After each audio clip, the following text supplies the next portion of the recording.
Hi friends.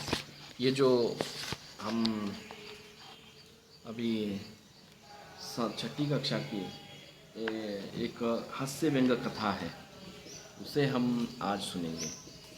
बहुत ही सुंदर कथा है, वो हास्य व्यंग की कथा है। देखिए, अब इसमें से कुछ बोध भी मिलेगा आपको कि एक अब ये जो समय था, यह बादशाह अकबर के ज़माने का समय था। अब उनको लेकर यह हास्य व्यंग की कहानी है। एक बार बादशाह अकबर कहीं घूमने के लिए चले जाते हैं और थकने के कारण रास्ते में जो भी खेत दिखाई देने लगता है उन्हें, आगरा के नज़दीक, तो उस खेत में जाकर वहाँ बैठते हैं एक पेड़ के नीचे। वो किसान ऐसे ही अपने खेत में टहलता है और देखता है कि कोई बैठा हुआ है, तो वो देखकर कहता है कि आप थक चुके हैं? तो वे कहते हैं कि हाँ, थक चुका हूँ, थोड़ा सा पानी पिलाएंगे? तो वो पानी पिलाता है उन्हें। फिर ये जो अकबर है, अब उसे पता ही नहीं कि ये हमारे ही महाराज है अकबर, तो बादशाह अकबर। लेकिन फिर एक सामान्य व्यक्ति की तरह ही ये उनसे बात करता है। फिर ये कहता है कि अ, आपके गन्ने में, आपके इस खेती में गन्ने की, आपकी खेती गन्ने की है, तो थोड़ा सा गन्ना पिला, थोड़ा सा उस गन्ने का रस पिलाइए। तो वे किसान जो है, तो उन्हें गन्ने का रस निकाल कर लाते हैं और एक गन्ना ऐसा निचोड़ कर, यानी कि उनके पास कोई कोल्लू होगा तो कोल्लू में गन्ना डालकर उसका निचोड़ कर रस निकालता है, और पूरी तरह से वह जो लोटा था वह लोटा भर गया। लोटा उनको पीने के लिए देते हैं, और उस कलश को पीने के, उस कलश में से रस जब पीते हैं बादशाह अकबर, तो उन्हें रस इतना पसंद आता है कि वे कहते हैं कि कितना कितने कितना खूबसूरत लग रहा है ये, मतलब कितना मीठा है ये रस। और आप, आपकी खेती पूरी तरह से गन्ने की है? तो कहते हैं हाँ। लगान कितना भरते हो? तो वो बताता है कि मान 25 पैसे, 25 पैसे ही, इतना ही सिर्फ लगान भरता हूँ। बादशाह अकबर के विचार में या फिर दिमाग में एक बात कौन सी है कि इतना अच्छा रस है उसके गन्ने का और उसका लगान इतना कम।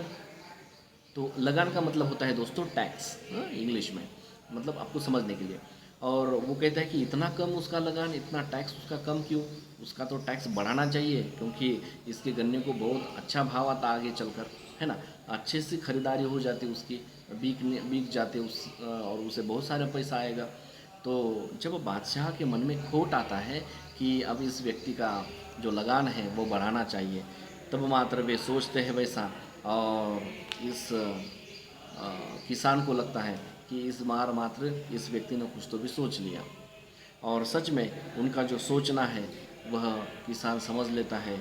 तभी मात्र वो बादशाह उन्हें कहता है कि आपका लगान तो बढ़ना चाहिए, बहुत ही कम है, अगली बार आपका लगान बढ़ जाएगा।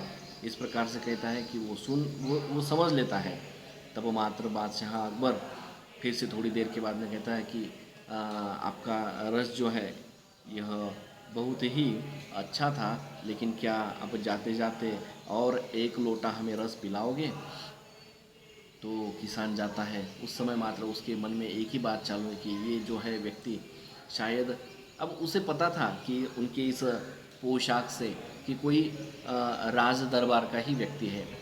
उतना नहीं पता था कि वह बादशाह अकबर है, लेकिन राज दरबार का ही है, इतना तो पता था। उसे लगता है कि अब ये मात्र मेरे लगान में कुछ तो भी बढ़ोतरी करेगा और मुझे अड़चनी में लाएगा, या फिर मुझे बहुत सारी परेशानी आ जाएगी। तब मात्र उसके मन में ये ऐसे विचार होते समय ही वो उसको गन्नों को कोल में डालकर ऐसा रस निकालना चालू है। 2-4 गन्ने डाल दिए, तब मात्र कहीं आधा लोटा भर गया। और इस बार बादशाह कहते हैं कि इस लोटे में तो रस कम है। तो किसान कहता है कि बादशाह, उसमें 2-4 गन्ने निचोड़ कर डाले तो भी रस कम ही निकला। अब मात्र उसके मन में खोट आया था बादशाह के। अब इस किसान को समझ में आने के बाद में उसे लगा था कि अब इसे फिर से दोबारा भर के रस क्यों दे दें, क्योंकि पहले बार दिया था तो उनके मन में खोट आया कि मेरा ही रस पीकर, मेरी खेती में बैठकर मेरे बारे में बुरे विचार करना चालू है, तो खेती करने वाले उस किसान को तो बुरा लगेगा ही। तो उसने जानबूझकर शायद आधा ही लोटा उसको दे दिया पीने के लिए। जब वो पूछता है कि ऐसा क्यों हुआ, पहले वाले लोटे में तो तुम्हारा लोटा जो है तो उसमें पूरा भरा हुआ रस था और एक ही गन्ने का था, ये 4-5 गन्ने निचोड़े तो भी ये लोटा भरा क्यों नहीं।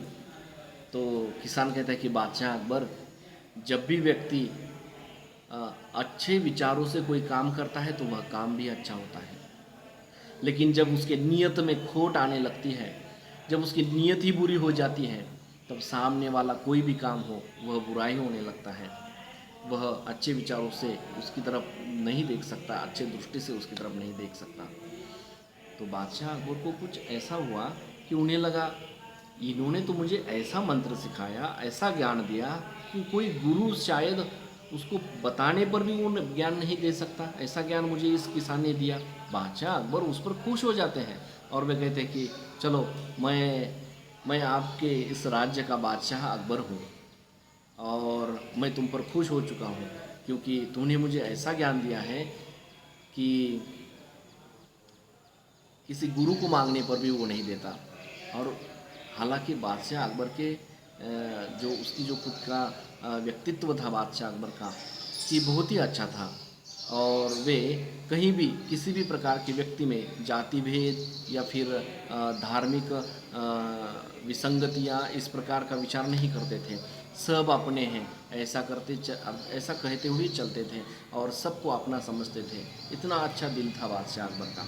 तो बादशाह अकबर ने क्या किया कि उनके पास अब कोई कलम नहीं थी लिखने के लिए, या फिर कोई ऐसा एक पेज नहीं था। उस समय जो है ताड़ के पत्तों पर लिखा जाता था, अब वो पत्ता भी नहीं था।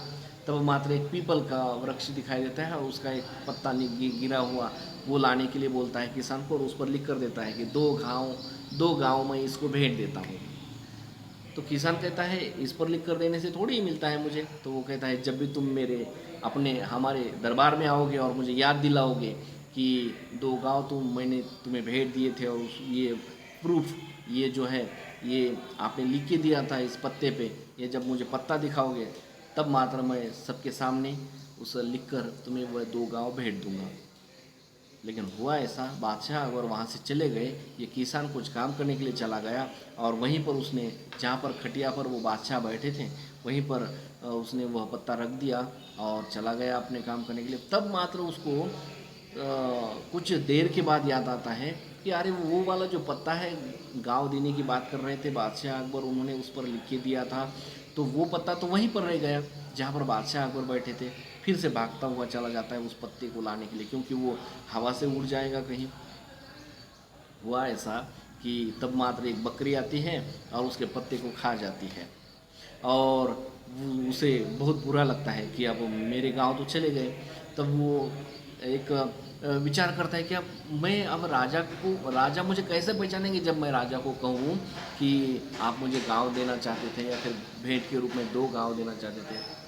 तो वे कहता है कि वे समझता है कि अब ऐसा नहीं करना चाहिए, कि अब सीधा दरबार में चले जाएंगे, और भागता हुआ चलता है और चिल्लाता हुआ कहता है हर एक को कि बकरी 2 गाँव खा गई, बकरी 2 गाँव खा गई।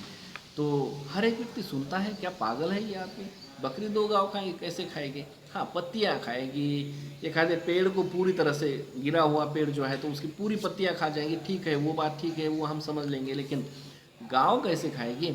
सब लोग हैरान होने लगे कि ऐसा कैसा किसान है, क्या पागल हो गया ये बात जाती है दरबार में। बादशाह कहते हैं कि वो जो किसान है चिल्ला रहा है, उसको मैं हमारे दरबार में लेके आऊँ, वो पागल हो गया क्या। तो किसान को पूछते कि क्या बात है, क्यों ऐसा कह रहे हो कि 2 गाँव खा गए। तो वो कहता है महाराज, आप मुझे पहचानेंगे नहीं, लेकिन मैं आपको पहचान दिलवाता हूँ कि एक समय आप राह से थकने के बाद, या फिर उस पथिक में थकने के कारण वहाँ पर हमारे खेती में रुके थे कुछ समय के लिए। हमने आपको गन्ने का रस पीने के लिए दिया था, उसके बाद में आपने खुश होकर मुझे पीपल के पत्ते पर वो 2 गाँव देने का वादा किया था, और वो पीपल का पत्ता दरबार में ले आने के लिए बोले थे, लेकिन वो पीपल का पत्ता बकरी खा गई, इसलिए मेरे 2 गाँव बकरियाँ खा गई। तो सब दरबार के लोग हंसने लगते हैं उस पर। अंत में मात्र बादशाह अकबर अपने शब्दों से वाकिफ़ होकर, अपने जो वचन दिया था उसे समझकर वे फिर से उसे लिख कर देते हैं एक उनके उस पत्र पर कि हम इसे 2 गांव भेंट स्वरूप देते हैं और उस किसान का नाम वगैरह, और उसे वो भेंट देते समय अंत में कहते हैं कि एक हंसते हंसते किस्से की जैसा कहते हैं कि हाँ, अब मात्र ये जो है खत, इसको भी थोड़ा सा संभाल के रखना, नहीं तो ये भी बकरी खा जाएगी। और सभी दरबार हंसने लगता है। इस प्रकार ये हास्य व्यंग का कथा, हास्य व्यंग की कथा है। वे कहते हैं कि सावधान, कहते हैं कि इस बार इन गाँवों को बकरी से बचा के रखना, ऐसा कहते हैं। और तब मात्र यहाँ पर वे वह जो कथा है, कहानी खत्म हो जाती है। यहाँ पर हम रुकेंगे, आप भी घर पे उसे पढ़िए। हास्य व्यंग की कथा है, बहुत ही सुंदर कथा है वे। और आने वाले 27 तारीख को आपकी 29 तारीख को आपकी एग्ज़ाम होने वाली है। अर्थात अब तक जितने भी पाठ्य घटक हो चुके हैं, सभी पाठ्य घटक पर आपके उस यूनिट टेस्ट में क्वेश्चन आएंगे। इसलिए आप पढ़ते रहो, और जो भी जहाँ पर भी आपको दिक्कत आती है, अड़चन आती है, तो आप हमें फ़ोन करो या फिर व्हाट्सएप पे भेज दो आपकी जो भी अड़चने हैं वो। ठीक है, धन्यवाद, शुक्रिया।